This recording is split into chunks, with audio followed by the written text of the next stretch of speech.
आज के इस कार्यक्रम में मेरे साथ उपस्थित भारतीय जनता पार्टी के प्रदेश के अध्यक्ष, जुझारू और कर्मशील अध्यक्ष श्री दिलीप घोष जी, हमारे राष्ट्रीय महामंत्री कैलाश विजयवर्गीय जी, हमारे सह संगठन मंत्री श्री प्रकाश जी, डॉक्टर सरकार, हमारे संसद सदस्य ज्योतिर्मय महतो जी, हमारे संसद सदस्य राहुल सिन्हा जी, अरविंद मेनन जी, सम्मानित मंच और यहाँ हमारे सभी वरिष्ठ सज्जन वृंद, मीडिया के मेरे साथी और इलेक्ट्रॉनिक मीडिया के मेरे साथी। दिलीप घोष जी ने आपको बहुत विस्तृत तरीके से अपनी भाषा में, सुंदर बंगाली भाषा में आपके साथ चर्चा की है और सारी बात आपके सामने रखी है। मैं निश्चित रूप से ये महसूस करता हूँ जब मैं यहाँ आया हूँ कि बंगाल जो अपनी संस्कृति के लिए जाना जाता है, जो संस्कार के लिए जाना जाता है, जो अपनी मीठी भाषा के लिए जाना जाता है, जो बंगाली लिटरेचर उसके लिए जाना जाता है, ऐसे बंगाल पर जिस तरीके से ममता जी की अराजकता वाली सरकार है और अराजकता के साथ साथ असहिष्णु इनटॉलरेंट सरकार है, उसकी तस्वीर हमको आज देखने को मिली है। यह बताता है कि ममता जी जो रिच कल्चर है बंगाल का, उस उत्कृष्ट संस्कार और संस्कृति की न परवाह करते हुए राजनीतिक असहिष्णुता, इनटॉलरेंस के साथ कार्य कर रही हैं। ऐसे में यह सोचना कि कुछ इस इलाके का विकास होगा, यह संभव नहीं है। अभी हम सबके ध्यान में आया कि जहां प्रधानमंत्री जी ने कोविड-19 में जिस तरीके से बढ़िया मैनेजमेंट किया और सबके लिए दवाई पहुंचाने की व्यवस्था की, उसके साथ साथ टेस्टिंग फैसिलिटी दी, उसके साथ साथ लोगों के आर्थिक प्रश्नों का भी उत्तर देने का प्रयास किया, वहीं बंगाल की ममता सरकार ने गरीबों के साथ अन्याय किया और अन्याय के साथ साथ जिसे हम कहते हैं चौल चोर की सरकार हमारे सामने आई है। यह हमको ध्यान में रखना चाहिए। अम्फान आया, लोगों को मुसीबतें सहनी पड़ी। हमारे मत्स्य से जुड़े हुए, हमारे मत्स्य समाज के लोग आज मेरे सामने खड़े हैं, बैठे हैं। उनके लिए प्रधानमंत्री जी ने 1000 करोड़ रुपए भेजा।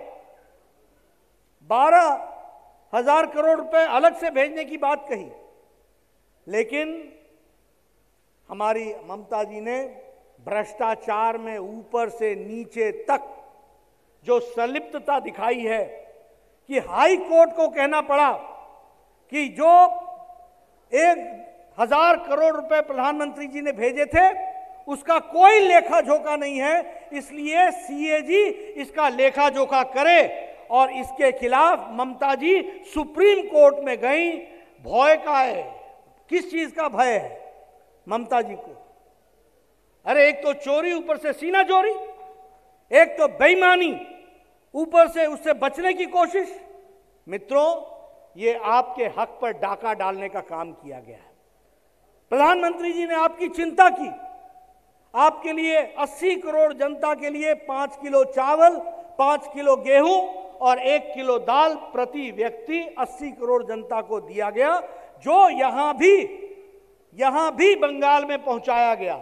लेकिन वो चावल जनता के घर पे नहीं पहुंचा, वो टीएमसी के नेताओं के घर पे पहुंचा। चौल चोर की सरकार बनी, ये हमको समझना चाहिए।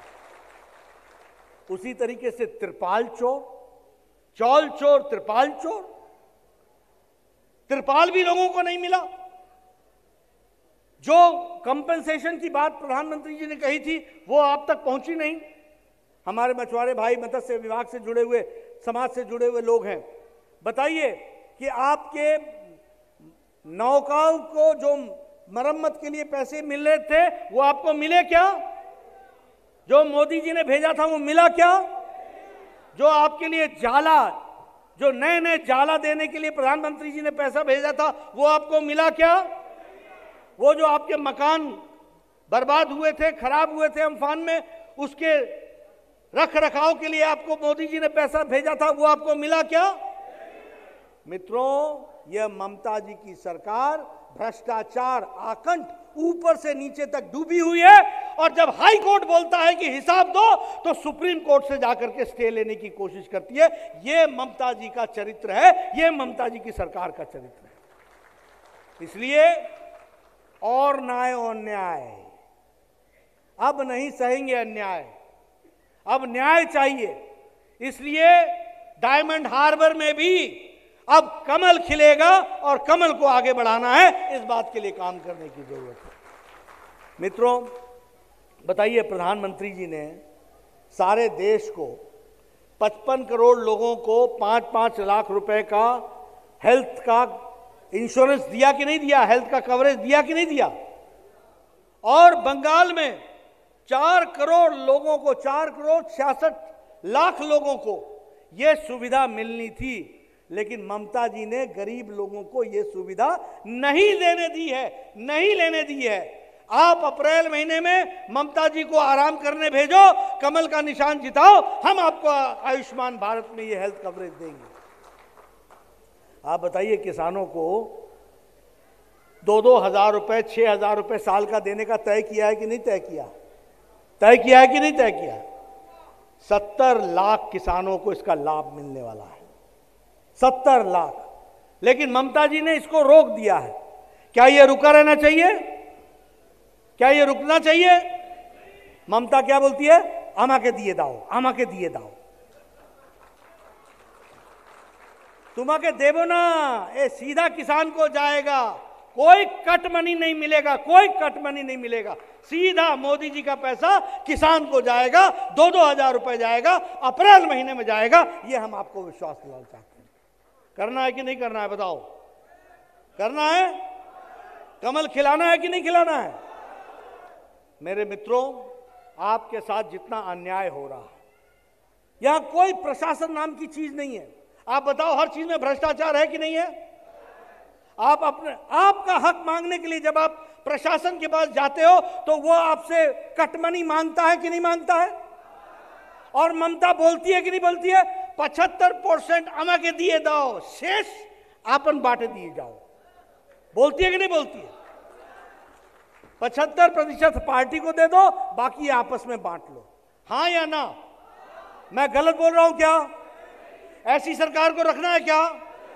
तो ऐसी सरकार को छुट्टी देने का काम आप लोग पकड़ो, और मोदी जी के नेतृत्व में यहां भी डबल इंजन, वेस्ट बंगाल में भी कमल खिला करके विकास को आगे बढ़ाओ। ये मैं आपसे निवेदन करूंगा।